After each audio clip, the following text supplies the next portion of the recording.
wisdom of the Veda and Upanishads is absolute truth, the Brahman. Search for a unified truth in systematic, logical way is science and not just religion. To understand the Indian philosophy, one has to get out of the popular notion that everything that is written in Sanskrit is religious.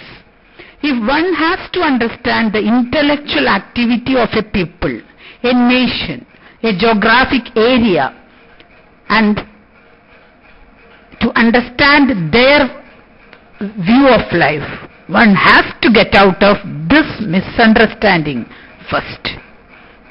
Collecting, arranging, and systematically codifying all the traditional forms of knowledge, sciences, arts, and history existent in any country, any geographic area, has to be understood as the greatest intellectual activity of a people, a nation.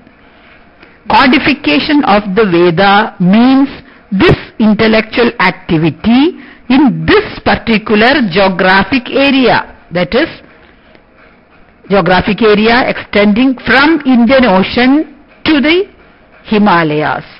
The compilers of the text mention the origin, the significance, the effect, the methodology, the appropriateness, and then prove the validity, the suitability and its indispensability of knowing the age-old geographic practices in a common language for the entire nation which is speaking several regional dialects. The ancient educationists of India used this common educational language, the Sanskrit, to codify their knowledge, the ancient wisdom of their ancestors. The relation of the theory and practice of day-to-day and seasonal activities is important to the life of a people, for their prosperity, for their self-sufficiency, for their peaceful living together. Such important unifying activities expressed in a common educational language for teaching these methods effectively to influence the various fields of human activity and sharing of their wisdom.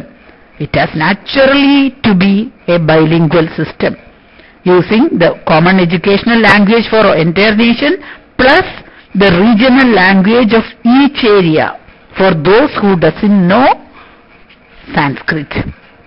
Because of this bilingual expression, the brain of our ancestors, our ancients, developed a special ability of learning, cognition and memory. In fact, those Sanskrit gurus who taught the entire nation had to know 18 languages. That means they knew 18 languages so that they could translate the educational language Sanskrit into 18 languages for 18 regional dialects. This is a remarkable feat, a multilingual ability of the brain.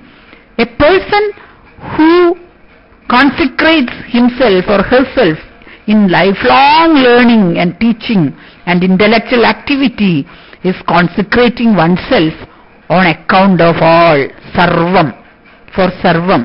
He creates, sarjate, all the knowledge and wisdom by that sacrifice of selfless motives, says the Shatapatha Brahmana. This is called the yajna, or the real sacrifice. Sacrifice for sarvam. Creation, sarjade, sarga, for sarvam, for everyone, without any selfish motive. That is a guru doing a yajna. For example, there are some small common sacrifices also. Apart from this intellectual, there are some small sacrifices which these people performed every day, like the full moon sacrifices, which are done on the full moon day, Purnamasi day. That is for food production and food self-sufficiency for all beings. And the new moon sacrifices are the sacrifices for the offsprings, the cattle, and to remove all the evils that might have accrued due to the ancestral past actions. Now, the three words, the Richa or Rik. Rik is the one of the Vedas, Rik or Richa means to know the rhythm of the cosmos, the rhythm or the order of the natural laws. That is Rik, Richa. Yajumsi means to know and follow the rules of life as a ritual sacrifice for the good of all. That is the Yajus. And Sama is the experiencing of the absolute truth, Brahman, by knowing the musical, poetical tradition. That is, the hymns are sung by the Sama, and the experience of the Nada as absolute truth, Nada Brahman, is through the Sama. And Atha means the Mangalavaji. The first letter of any Sanskrit text will start with Atha. Atha is Mangalavaji. So Atharva is the first one, just directly from the Brahma, received by the firstborn Atharva, and it is the direct experience of Brahman. And it includes all the three in it. So Atharva is Brahman itself, the Mangala itself. And all the other three, knowing the rhythm of the cosmos, knowing the rules of life for the good of all, and knowing the Nadanusandhana, knowing the Sama, all these are included in the Atharva also. So that is the concept of intellectual legacy of the Veda.